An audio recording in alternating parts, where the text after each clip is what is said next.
The year is 1672.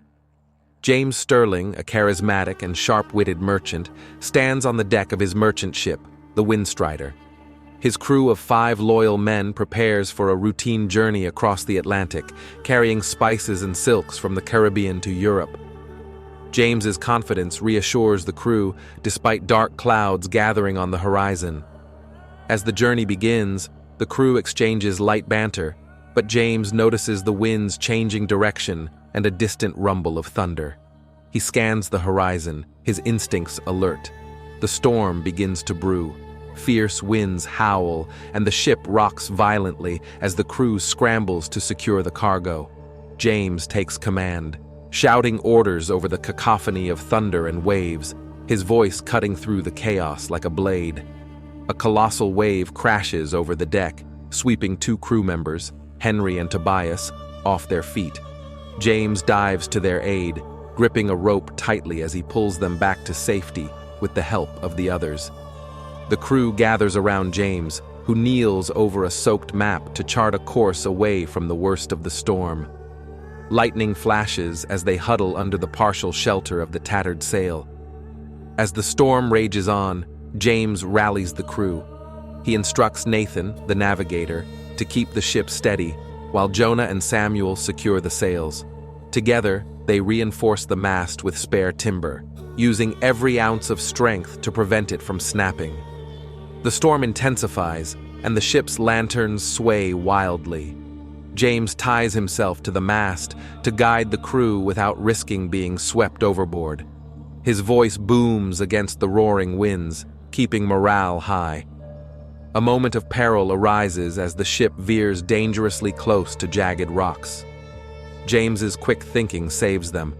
He orders the sails partially lowered and the rudder turned sharply, narrowly avoiding disaster. After hours of battling the storm, the crew's efforts begin to pay off.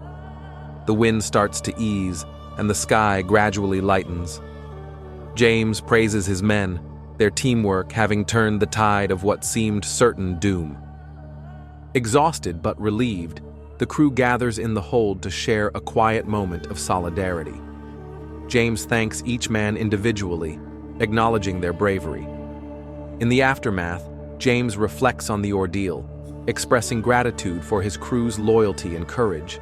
They patch up the ship and prepare to complete their journey, stronger and more united than ever. As they resume their journey, James stands at the bow, gazing out at the calm sea. The crew works diligently, motivated by their shared survival.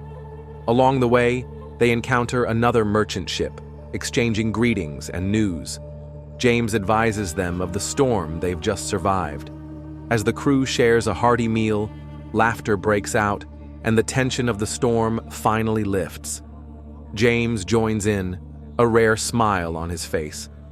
They approach their destination, the bustling port city visible on the horizon. The crew cheers as the journey nears its end. Upon docking, James oversees the unloading of their precious cargo, ensuring every item is accounted for. Merchants and dock workers bustle around. As the sun sets, James reflects alone at the harbor, his gaze distant.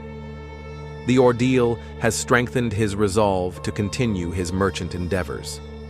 Back on board, James makes notes in his logbook, detailing the storm and its lessons. His writing is interrupted by a crewmate bringing a mug of ale. With repairs completed, the Windstrider sets sail once again, heading towards new adventures. The crew is reinvigorated, ready for whatever lies ahead. As they sail away, James looks back at the fading shoreline, a determined smile on his face. "Onward," he murmurs, ready for the challenges ahead.